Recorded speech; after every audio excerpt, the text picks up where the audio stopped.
안녕하세요. 결혼 생활 4년 만에 이혼을 하게 된 올해 35살 여자입니다. 가족끼리 서로 돕는 것, 저는 그게 당연한 일이라고 생각합니다. 요즘 세상이 핵가족화가 되면서 예전처럼 가족 간의 정이 많이 사라지고 아무리 사회가 개인주의적으로 변했다지만 결국 중요할 때 믿고 기댈 수 있는 존재는 가족밖에 없다고 생각하거든요. 한 식구만큼 세상에 믿을 수 있는 사람이 또 어디 있겠어요. 이름 앞에 시자가 붙었다고 해서 내 가족이 아니니까 나 몰라라 하겠다고 했던 적도 없었습니다. 시누이도 시부모님도 결혼했으면 똑같이 내 가족이니 말입니다. 우리가 도움이 필요하면 도움을 받고 다른 가족이 도움이 필요할 때면 도와주고 친정시댁 가리지 않고 제 나름 최선을 다했다고 생각해요. 하지만 도와주는 데에도 정도가 있다고 생각합니다. 도움이 필요하다고 해서 덮어놓고 무조건 도와주는 게 답은 아니잖아요. 그리고 그걸 결정하는 건 혼자서 결정하는 게 아니고 부부 서로 간의 합의가 가장 중요하다 생각합니다. 한 명이 그 정도는 당연히 도와줘도 된다고 생각해도 다른 한쪽은 아니라고 할 수 있잖아요. 그리고 어느 한쪽이 이건 아니다라고 한다면 적당한 선에서 타협을 하던가 그렇게까지는 해줄 수 없다고 거절도 할 줄 알아야 하는 것 아니겠나요? 그런데 남편은 자기 가족 일에 대해서만큼은 저를 고려하지 않고 자기 가족만 챙겨댔어요. 그렇게까지 자기 가족들만 소중한 사람을 내 가족이라고 곁에 두고 있으면 뭐 하겠나요? 결국 남편을 가족들 품으로 돌려주기로 결심하고 그렇게 이혼을 하게 되었습니다. 제가 대학을 졸업하고 곧바로 취직을 하지 못했어요. 전공을 살려서 일을 하고 싶었지만 취업이 생각처럼 쉽지 않아 정말 힘들었습니다. 결국엔 전공하고는 전혀 무관한 일을 하는 회사에 취직하게 되었죠. 이벤트 기획과 관련된 일이었는데 전공과는 무관할지라도 일 자체는 제 적성에 잘 맞더라고요. 처음에는 아예 아무것도 모르는 내가 이 업계에서 살아남을 수 있을까 하는 생각에 자신이 없었어요. 그래도 일을 계속 하다 보니 일이 어느 정도 저랑 잘 맞기도 해서 이왕 시작한 거 제대로 한번 해보자는 욕심이 생기더라고요. 저 말고 다른 직원들은 다 대학에서 배운 전공이 일과 어느 정도 연관이 있었는데 저는 그렇지 않았거든요. 그래서인지 기획안 같은 걸 제출할 때면 알게 모르게 무시를 당하는 일이 한두 번이 아니었습니다. 그래도 열심히 하면 인정받겠지 하는 생각에 이를 악물고 버티며 피 터지게 노력했어요.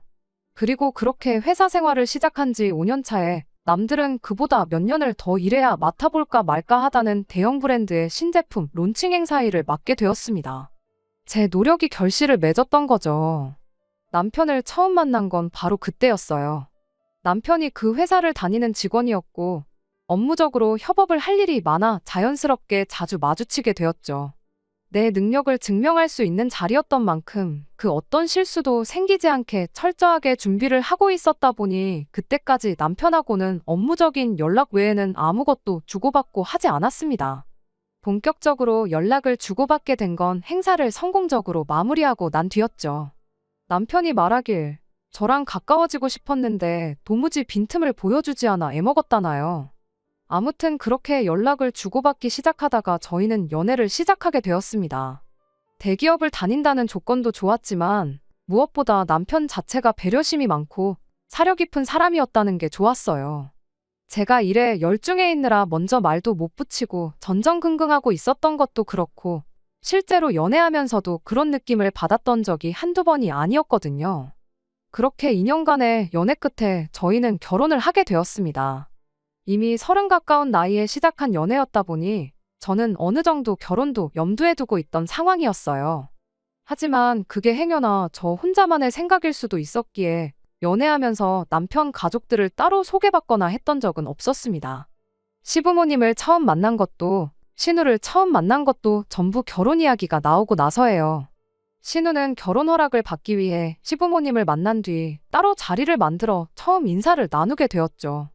남편보다 2살 위 누나로 저희가 연애를 시작하기 전부터 이미 결혼의 가정을 꾸리고 살고 있는 전업주부였습니다.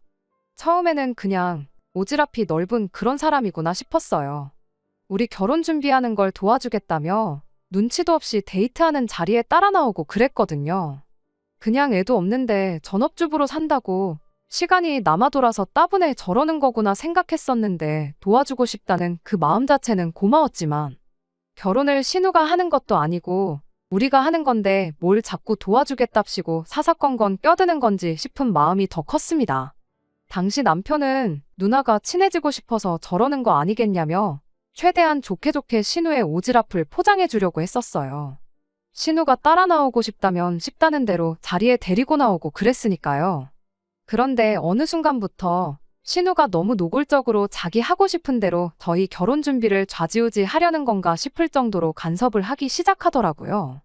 웨딩 사진이며 드레스 고르는 것부터 시작해 청첩장 디자인까지 하등 신우가 결정할 것들이 하나도 없는 부분이잖아요. 결혼을 내가 하는 건지 신우가 하는 건지 싶을 만큼 정도가 지나치다 싶을 때쯤 남편한테 단도직입적으로 신우가 그러는 게 좀 불편하다는 말을 직접적으로 꺼냈습니다. 남편은 저희 말에 이렇게 대답했죠.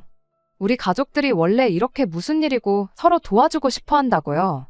누나가 이래라 저래라 한다고 누나가 하자는 대로 할 생각은 없으니까 걱정 말라고 그냥 도와주고 싶어서 저러는 건데 성의를 무시할 수는 없지 않냐며 다 친해지고 싶어서 저러는 거니 저보고 이해를 좀 해달라는 식이었습니다.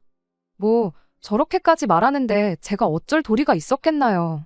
그래도 신우이의 조언이 아무 도움이 되지 않았던 건 아니에요. 딱 하나 마음에 들었던 게 있는데 그게 바로 결혼식장 식사 메뉴를 정하는 부분이었어요. 저도 사회생활하면서 결혼식을 몇 번 다녀와 봤다 보니 결혼식은 당연히 뷔페로 하는 게 맞다는 생각을 가지고 있었거든요. 그런데 신우가 하는 말이 뷔페가 호텔처럼 잘 나오는 것도 아니고 먹어봐서 알겠지만 음식 퀄리티도 별로라면서 차라리 스테이크나 갈비탕 같이 정갈하게 한 상 나오는 게 더 낫다고 그러더라고요. 자기도 멋모르고 뷔페로 했던 게 참 후회가 된다나 어쩌나 하면서요. 그렇게 이래저래 신우가 혼자 발품손품 팔아가며 예식장을 하나 찾아줬는데 분위기도 너무 좋았고 식사도 정말 괜찮았어요. 지금 생각해보면 그냥 신우가 뷔페보다 스테이크가 먹고 싶어서 그런 말을 했던 것 같기도 한데 뭐 그래도 덕분에 결혼식은 나름 성대하게 잘 치렀으니 그래도 도와준다는데 무조건 싫다고 할 필요까지는 없겠구나 그렇게 생각을 고치게 되었습니다. 아무튼 그렇게 결혼식을 올리고 난 뒤 저희 결혼 생활이 시작되었습니다. 세상에 누가 이혼을 염두에 두고 결혼을 하겠나요? 결혼 초반은 정말 남부러울 것 없이 행복한 시간의 연속이었어요. 결혼 전 남편이 했던 가족들끼리 서로 도와주는 가풍이 있다는 말처럼 시부모님 또한 여러 방면에서 저희를 도와주시고 그랬습니다. 맞벌이 하는데 집안일 같은 거 조금이라도 줄이는 게 좋지 않겠냐며 이런저런 반찬을 해주시곤 했죠. 시댁까지 거리가 꽤 돼서 항상 저희가 가지러 가기는 해야 했지만 그렇게 신경 써주시는 게 어디냐 싶었고 그 마음 씀씀이가 감사하기까지 했습니다. 그런데 이런 시부모님의 도움이 저를 위한 도움이 아니라는 걸 알게 되었어요. 가족끼리 서로 돕는다는 그 가풍의 진짜 의미를 알게 된 순간이었죠. 실제로 도움이 필요했던 건 저희가 아니라 신우이였던 겁니다. 일단 시부모님이 매주같이 챙겨주던 반찬만 봐도 항상 저희 것뿐만 아니라 시누이네 반찬까지 함께 챙겨주셨었거든요. 그리곤 너네 반찬 가져가는 김에 네 누나네 것도 챙겨다 주거라 매번 이런 식이었어요. 시누네가 시댁에 비해 저희 집에서 비교적 가까운 거리에 있었다 보니 가져다 주는 것 자체에는 아무 문제가 없었습니다. 진짜 문제는 항상 시누이네 반찬 양이 훨씬 더 많았다는 데 있었죠. 반찬통 크기만 해도 거의 2배 차이가 날 정도였거든요. 종류도 몇 가지나마 더 많았고 저희한테는 따로 안 챙겨주는 국 종류도 몇 개씩 있었어요. 종류나 양이 더 많고 적고 그 자체는 저희한테 큰 문제가 되지는 않았습니다. 어차피 저희 부부는 맞벌이 생활을 하다 보니 저녁도 밖에서 해결하는 경우가 더 많았거든요. 냉장고에 반찬만 많아봐야 집에서 거의 식사를 하지 않는데 그나마 챙겨주시는 적은 양의 반찬들도 제때 다 먹지도 못하고 버리는 일이 부지기수였어요. 그냥 저희들 맞벌이 한다고 집안일 좀 덜 하라고 챙겨주시던 그 마음이 감사했던 거지 반찬이 꼭 필요했던 건 아니었던 거죠. 한 번은 저희가 그 전주에 받은 반찬이 그대로 있어서 이번에는 반찬을 따로 받아오지 않아도 되는 상황이었습니다. 그런데 시어머니가 신우네 걸 가져다 줘야 하니 무조건 오라는 식으로 막무가내셨죠. 신우가 직접 가면 되는 거 아니냐 했더니 걔가 차가 있는 것도 아닌데 이 무거운 걸 어떻게 혼자 들고 가겠냐고 저한테 핀잔을 주셨죠. 그러니 저도 자연스럽게 생각이 바뀌게 되더라고요. 저희 먹으라고 반찬을 챙겨주시는 게 아니라 신우네 걸 챙겨주고 싶은데 신우가 차가 없으니 대신 배달을 시키는 게 아닐까 하는 식으로요. 신우네 주는 거에 비해 보잘것없는 반찬들은 그냥 시키긴 미안하니 심부름값 정도 챙겨주고 있다 생색내려고 그러는 건가 싶은 마음이었어요.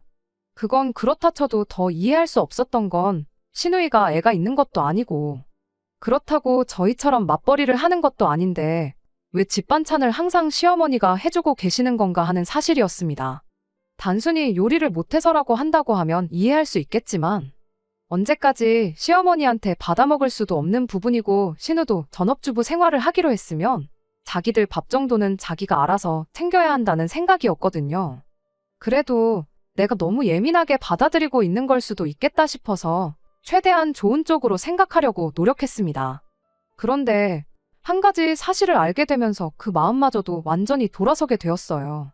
바로 남편이 이 반찬값을 저 모르게 따로 시어머니께 지불하고 있었다는 사실이었습니다. 그동안은 저 몰래 하고 있었나 본데 이제 저도 한 식구라 그런 건지 아니면 저는 안중에도 없었던 건지 하루는 제 앞에서 대놓고 남편한테 반찬값 이야기를 꺼내더군요. 이번 달 반찬값은 100만 원만 주면 돼 하고요. 순간 저는 귀를 의심했죠. 그래도 시어머니 있는 자리에서 따지고 들 수는 없어서 반찬 받아 신우네 집에 내려다주는 길에 남편한테 대놓고 물어봤어요. 우리가 먹는 게 얼마나 된다고 반찬값을 100만 원이나 드리고 있냐고요. 남편은 그 질문에 그게 뭐가 문제냐는 것 마냥 자연스럽게 대답을 해주대요. 어디 이 반찬을 우리만 먹냐고 누나네도 먹지 않냐고 하면서 말이에요. 어머니가 반찬 만드느라 고생한 인건비까지 생각하면 오히려 너무 조금 들여서 마음이 안 좋다나 어쩐다나 당당하게 말을 하는데 솔직히 100번 양보해서 시어머니께 용돈을 드린다 생각하면 그 정도 드릴 수도 있다 이해할 수 있어요. 차라리 그렇게 말을 했으면 그동안 몰랐던 내용이지만 이해는 한다고 허나 시댁에만 용돈을 드릴 수는 없으니 친정부모님도 조금 드리겠다 말하고 말았을 이야기였겠죠. 그런데 당당하게 신우네 반찬값도 내주고 있다고 이야기를 하니 짚고 넘어가지 않을 수가 없었습니다. 시어머니가 이번 달은 100만 원만 주면 된다고 했던 말도 그동안은 100만 원 이상을 드리고 있었다는 말이나 마찬가지인 발언이잖아요. 여태까지 돈 들인 게 얼마인지 확인하자는 건 아니었지만 그래도 짚고 넘어갈 건 확실하게 짚고 넘어가야겠다는 생각이었죠. 그래서 남편한테 어머님이 고생하시는 건 맞는 말이지만 시누이네 반찬값은 시누이가 내야 하는 거 아니냐고 그렇게 따져 물었습니다. 그런데 남편은 마치 뭘 이런 사소한 걸 따지고 있냐는 듯한 표정으로 저를 쳐다보면서 대답을 하더군요. 누나나 나나 똑같은 자식인데 그런 게 뭐가 그렇게 중요하냐고요. 누나네는 외벌이인데 그렇게라도 반찬값 줄여서 생활비 부담 덜어주는 것도 좋은 거 아니냐대요. 그 순간 그동안 의문으로만 가지고 있던 것들이 머릿속에서 마치 퍼즐처럼 맞춰졌습니다. 신우가 집에서 딱히 하는 것도 없으면서 시어머니한테 반찬을 받았던 이유가 실은 반찬을 직접 해먹을 필요가 없었기 때문이라는 사실을요. 직접 해먹으면 해먹는 대로 돈을 더 쓰게 되는 꼴이니 그렇게 매주마다 시어머니한테 반찬을 받아다 먹고 있었던 겁니다. 그래서 남편한테 다시 따져 물었어요. 신우가 생활비 아끼는 것도 다 알겠고 그런데 심해부 외벌이로 돈이 부족하면 신우가 집에서 저렇게 일 안 하고 놀 게 아니고 알바라도 구해서 생활비를 보태는 게 맞지 않냐고. 안 그래도 우리 회사에 행사 있으면 진행요원 같은 거 당일치기 아르바이트식으로 많이 구하는데 그런 자리라도 소개해줄까 물었죠.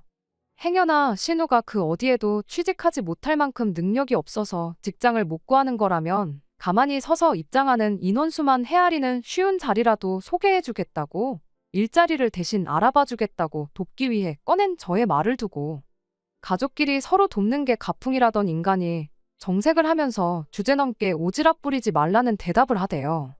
누나네는 다 누나네 삶이 있으니까 그러는 거라나요. 그러면서 왜 그렇게 째째하게 구냐며 어머니가 장본값에 반찬하느라 고생한 인건비만 생각해도 70만 원은 좋게 될 거라고. 그렇게 따지면 누나네랑 우리랑 각각 15만 원씩 밖에 안 된다는 건데 그깟 푼돈 가지고 치사하게 굴지 말라는 소리를 하는 겁니다. 그 말도 어이가 없었죠. 일단 말씀드린 대로 신우네랑 저희가 가져가는 반찬의 양부터가 달랐어요. 누가 봐도 신우네가 저희보다 훨씬 더 많이 가져가는 상황에 그걸 15만 원씩 냈다 치자고 절반으로 가르는 것부터가 어이가 없었죠. 그리고 반찬값을 지불한다면 당연히 그 돈에 재료비인 장본값도 포함돼야 하는 거 아니겠나요? 전문적으로 반찬만 파는 가게도 그렇게 장사는 안 할 거예요. 그렇게 조목조목 따져 물었더니 남편이 할 말이 없는지 대번에 말을 바꾸대요. 정색하면서 짜증내던 말투도 바꿔서는 나긋나긋한 목소리로 나중에 우리가 혹시 누나의 도움을 받을 일이 있을지 모르지 않냐며 가족끼리 서로 돕고 사는 가풍을 이해해달라나요? 남편도 쓸데없는 언쟁을 피하려는 눈치였고 더 말해봐야 싸움만 나겠지 싶어서 그냥 지나가는 말로 나는 아무리 생각해도 당신 누나 도움을 받을 날이 오지는 않을 것 같다. 그렇게만 말하고 말을 줄였습니다. 적당한 선에서 끝내고 넘어갔으면 되는 일을 남편은 괜히 지 혼자 제 말에 발끈해가지고 엉뚱한 소리를 꺼내더라고요. 너는 그럼 장모님이 반찬해주시면 그냥 맨입으로 받고 한 푼도 안 드릴 생각이냐고요. 그 말을 듣자마자 헛웃음부터 나더라고요. 그 와중에 꺼낼 이야기도 아니거니와 누가 봐도 남편이 친정에서 반찬을 받는 게 현실적으로 불가능하다는 걸 알고 꺼낸 말이었거든요. 누가 들으면 너도 친정에서 반찬 받아오고 똑같이 돈을 들여라 하는 말처럼 들리겠지만 저희 친정이 지방에 있어서 반찬 받으러 주마다 왔다 갔다 못하는 걸 알고 꺼낸 말이라는 게 다 티가 났어요. 그쯤 되니까 저도 악이 생기더라고요. 이 사람이 해보자는 건가 싶기도 하고 그래서 당연히 드려야지 하고 말을 줄였어요. 제가 더 말을 안 하니 뭐 엄청난 언변으로 저를 논파했다고 생각한 건지 차 안에서 의기양양해서 있는데 어디 두고 보자 싶었습니다. 누군가 그랬거든요. 잘못을 제일 쉽게 깨우쳐 줄 수 있는 방법은 바로 거울치료라고요. 저도 남편한테 똑같이 해줄 작정이었어요. 그날 집에 와서 바로 친정에 전화해서 반찬 좀 몇 가지만 대충 만들어서 보내달라고 연락을 드렸죠. 신우네가 가져간 만큼 무지막지한 양을 해달라고 할 건 아니었지만 돈은 똑같이 100만 원을 드릴 예정이었습니다. 제 아래로 동생이 있고 동생도 회사 때문에 혼자 떨어져 나와 자취하고 있는데 그 동생한테 훨씬 더 많은 반찬이 갔다고 대충 둘러댈 생각이었죠. 괜히 부부싸움한 거 티내고 싶지는 않아서 친정어머니께는 그냥 오랜만에 엄마가 해준 반찬이 먹고 싶어서 연락을 드린 거라고 했어요. 제 의도와는 다르게 친정어머니는 그걸 심각하게 받아들이셨던 게 문제라면 문제였지요. 생전 자취하던 시절부터 엄마한테 반찬 한번 해달라고 했던 적 없던 딸이 집밥이 그립다며 반찬을 보내달라고 거의 10년 만에 처음 부탁을 해왔는데 저희 어머니 딴에는 얼마나 신경이 쓰이셨겠나요? 그 부분을 제가 생각 못했던 거죠. 차라리 사실대로 말씀드렸으면 싶을 만큼 친정어머니께서 정말 5만 가지 반찬을 해서 보내주시게 되었던 겁니다. 친정어머니가 그만큼 많은 반찬을 하셨다는 것도 어머니가 택배를 보내고 나서야 알게 되었어요. 그때가 여름 한참 때였거든요.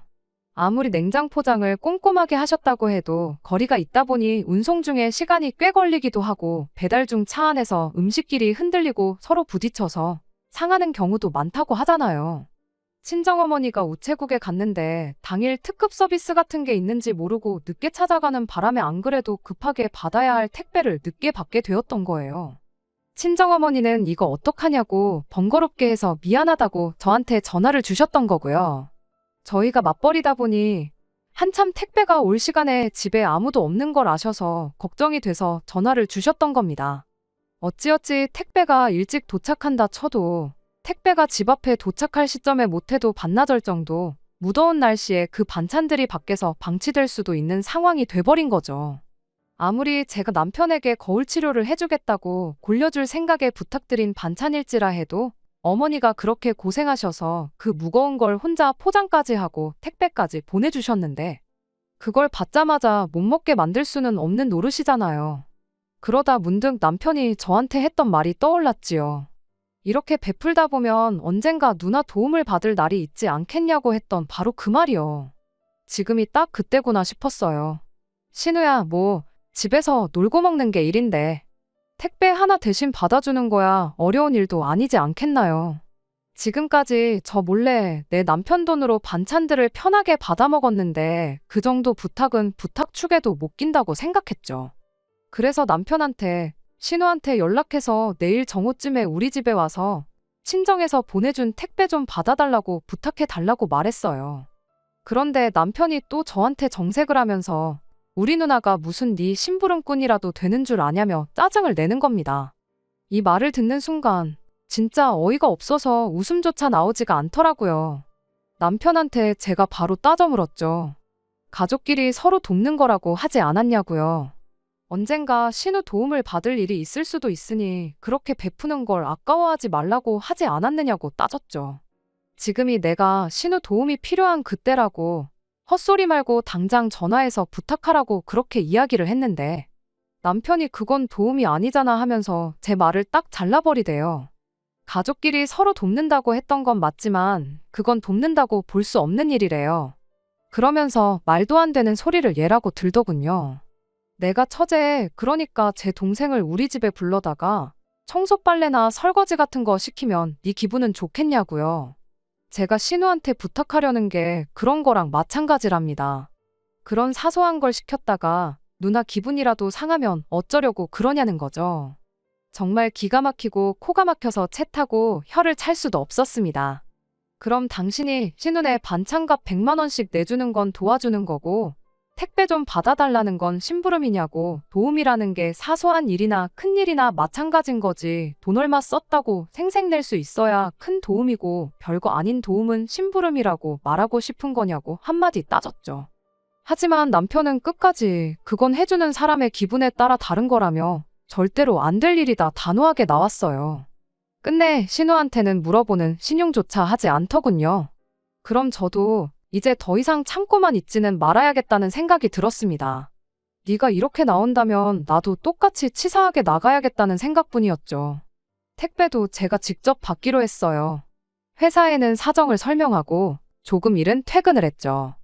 오히려 회사에서 뭐 그런 걸 가지고 반차까지 쓰냐며 그냥 다녀오라고 시간까지 비워주대요. 누가 남이고 누가 가족인지 정말 어이가 없었습니다.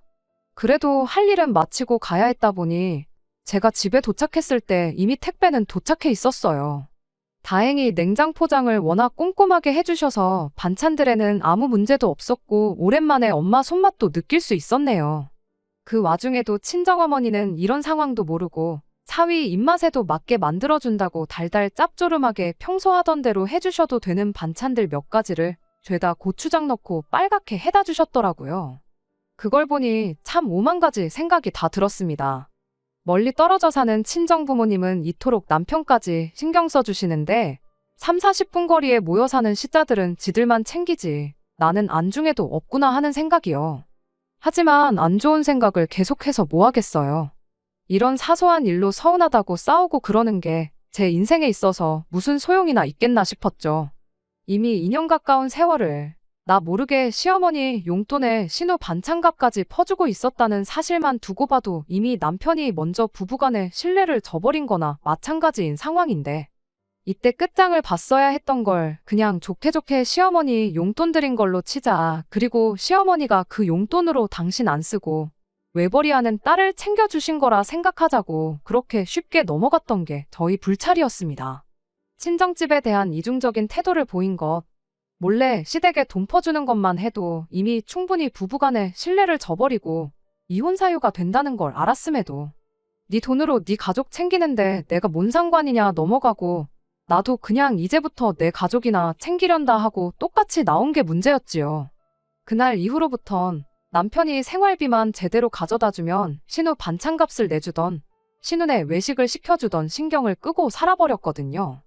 시어머니가 해다주는 반찬도 일부러 안 먹고 신우네 반찬 가져다주는 일도 전부 남편 혼자 알아서 하라고 해버린 거예요. 이러나 저러나 신우한테 그런 식으로 남편 돈으로 흘러들어가고 있다는 사실을 몰랐을 땐 그래도 부부 사이 하나만큼은 좋았거든요.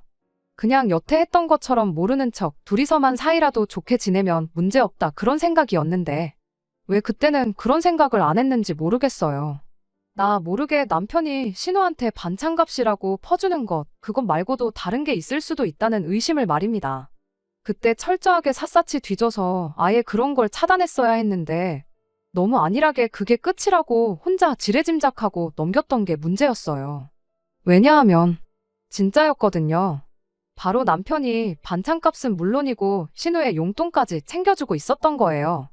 외벌이의 집에서 딱히 집안일 말고는 살림을 하는 것도 아닌데 아무리 반찬 몇 가지를 매주마다 자기 친정에서 받아온다고 한들 애도 없는 집에 저렇게 놀고 먹는 꼴을 심해부가 그냥 보고 살 리가 없잖아요. 그런데 그게 가능했던 이유가 바로 남편이 신우한테 용돈이랍시고 돈을 따로 챙겨주고 있었기 때문입니다.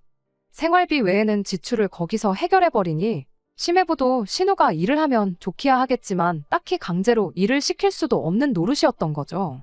이미 생활비의 가장 큰 부분인 식비랑 자기 용돈을 알아서 해결하고 있었던 거니까요. 그 사실을 알게 된 이유도 어이가 없어요. 얼마 전 남편이 난데없이 그 사실을 자기 입으로 직접 저한테 물어버렸거든요. 하루는 남편이 난데없이 저한테 모아놓은 돈이 얼마나 되냐고 묻대요. 평소 제 돈에 대해선 일절 관심도 없었던 인간이 갑자기 얼마나 물어놓았느냐 물어오니 안 좋은 조짐이 보여 얼마나 있는지 알려주는 게 아니라 왜 그런 건 물어보느냐고 이유부터 확인했죠. 남편은 제가 떠보고 있다는 건 생각도 못한 건지 곧바로 심해부와 신혼의 이야기를 꺼내더군요. 일단 심해부는 그냥 평범하게 회사 다니는 직장인이에요. 그런데 다니고 있던 회사가 근래 사정이 안 좋아지면서 강제로 희망퇴직을 당하게 되었던 겁니다. 말은 희망퇴직이라고 포장하긴 하는데 선택권이 없는 거나 마찬가지였다 해요. 그래도 희망퇴직이라고 퇴직금 말고도 위로금으로 1억을 더 받아왔다고 하는데 암만 신혼애가 아이가 없다고 한들 저금도 따로 없는 집에 퇴직금 6천 정도의 위로금 1억 받아온 걸로 두 사람이 버텨봐야 몇 년이나 버티겠나요. 새로 일자리를 구해보려고 했지만 요즘 같은 상황에 새로 일자리 구하는 것도 쉬운 일이 아니었답니다. 그러니 마음이 다급해진 심해부가 언젠가부터 신우를 닥달하기 시작했대요. 저는 당연히 닥달했다는 게 너도 이제 일을 구해 생활비를 보태라 뭐 이런 소리인 줄 알았거든요. 그런데 그게 아니었어요. 남편이 자기가 여지껏 누나가 매형 눈치 안 보고 살 수 있게 매달 100만 원씩 보내주고 있었다는 소리를 그때 처음 해왔죠. 어찌나 당당하게 말하던지 어이가 없는 걸 떠나서 따져 물을 겨를도 없었습니다. 그런데 이제 그거 안 보내주고 대신 1억을 도와주기로 했다는 거예요. 매형이 누나랑 같이 창업을 하려고 하는 것 같은데 당장 돈이 1억 정도가 모자라는 상황이라나요?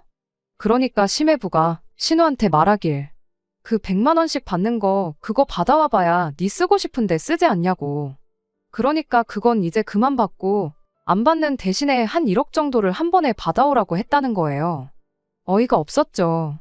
남편은 앞으로 평생 누나 100만 원씩 보내주면 돈이 얼만데 1억만 만들어주면 앞으로 안 받겠다고 하니 얼마나 돈을 절약할 수 있겠냐고 자랑스럽게 말하는데 더 들었다간 우라통이 터져 죽겠다 싶어서 혼자 떠드는 남편 말 자르고 그럼 이 상황이 지금 내가 모아놓은 돈이랑 무슨 상관이냐고 물어봤죠.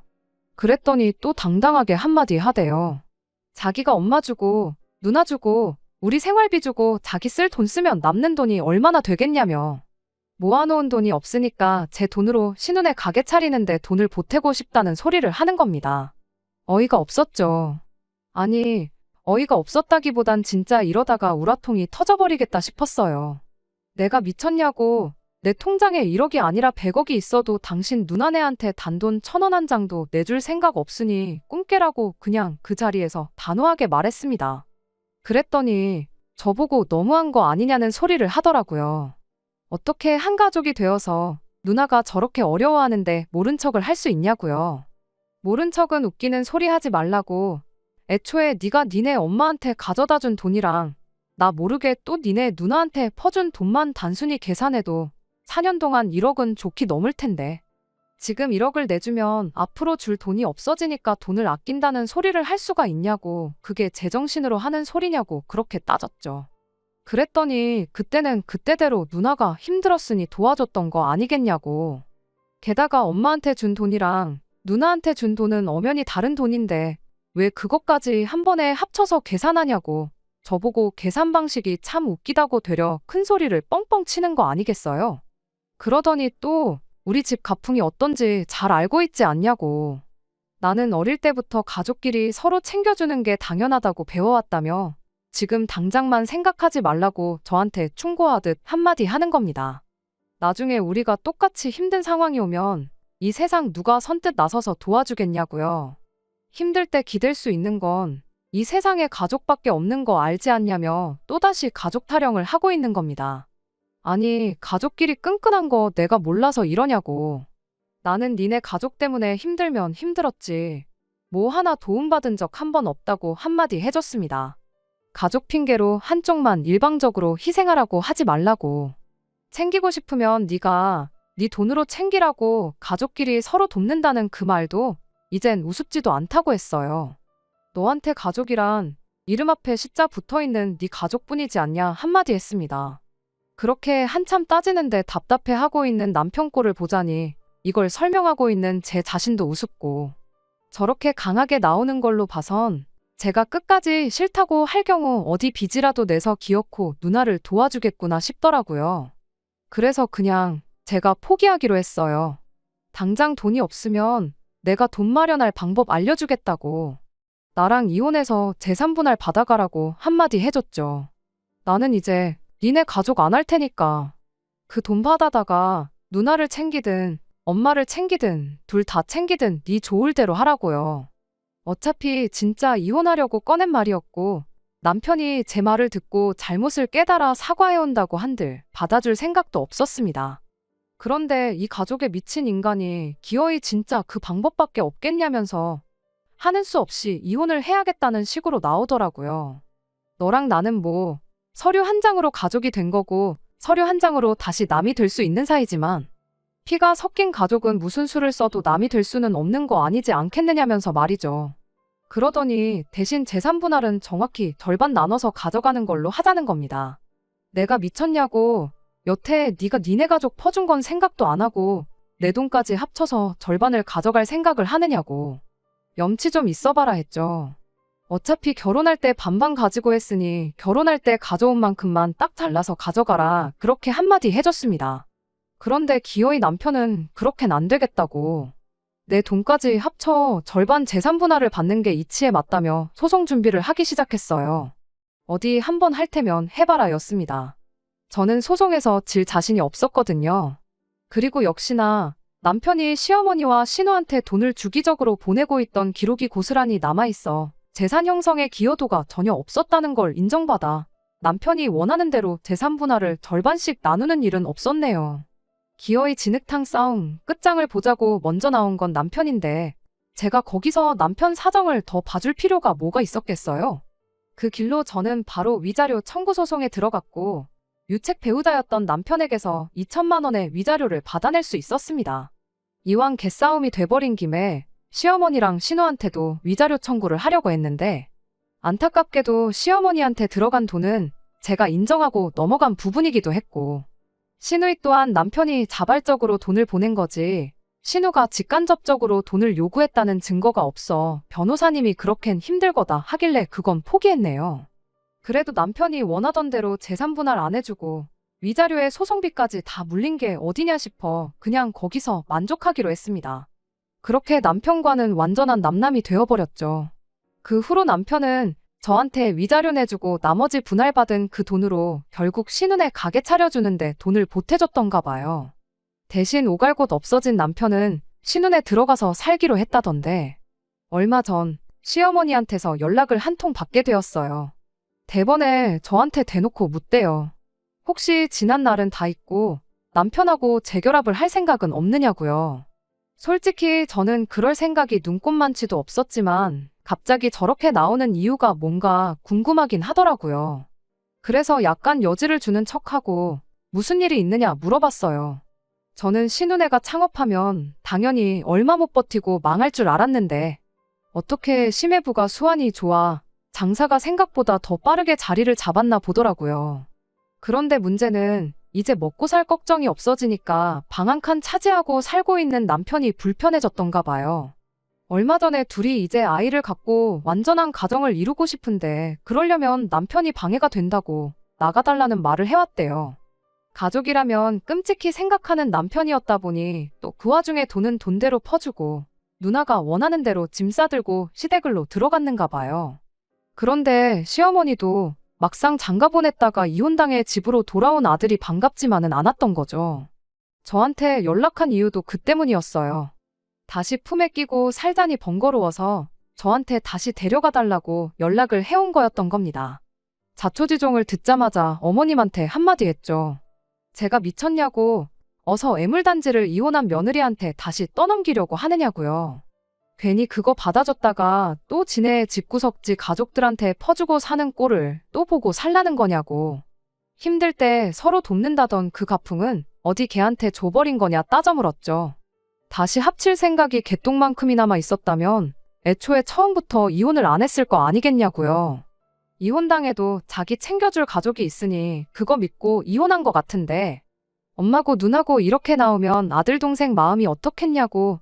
너무 미워하지 말고 그냥 어머님 품에 끼고 사시던가, 그게 싫으면 원래 떠맡기로 했던 신혼에 보내시라 그렇게 말하고 전화를 끊어버렸습니다. 결국 마지막에 가서는 애물단지 낙동강 오리알 신세가 돼서 가족들한테 버림받은 남편 꼴을 알게 되니 그래도 속 하나만큼은 후련하대요. 믿었던 엄마마저 자기를 애물단지 취급하고 있는데 남편이 무슨 선택지가 또 있겠나요? 세상 소중한 자기 가족들 불편할 거 생각해서 어디 나가서 혼자 살던가 하겠죠. 돈이야 다시 벌면 되겠지만 당장 수중에는 땡전 한 푼 없을 테니 어디 고시원 신세는 면치 못하게 되었겠네요. 뭐 지 팔자 지가 꼰 건데 누구 탓을 하겠나요? 저 또한 누구 탓 하나 하지 않고 이렇게 인연을 더 낭비하고 이혼하게 된 제 신세를 제 탓을 하고 있는데 말이에요. 그래도 가족만 오매불망 바라보던 남편의 말로가 저렇다니 그거 하나만큼은 정말 제 속을 후련하게 만들어줬어요. 여지껏 소갈이 해온 거 조금이나마 위안이 될 만큼 말입니다. 결혼하고 나서도 가족들을 잘 챙기고 싶은 사람들이 있다면 제 이야기를 잘 들어주셨으면 좋겠어요. 양쪽에 똑같이 잘할 거 아니면 애초에 그 어디도 챙기지 말라고요. 결혼은 두 사람이 만나 한 가정을 이루는 거잖아요.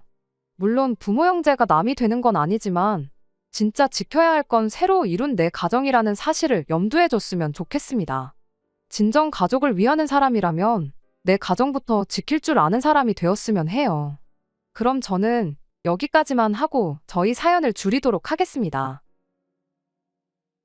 끝까지 들어주셔서 감사합니다. 오늘의 사연은 여기까지입니다. 구독과 좋아요, 알람 설정 부탁드리고 더 좋은 사연으로 다시 찾아뵙겠습니다. 감사합니다.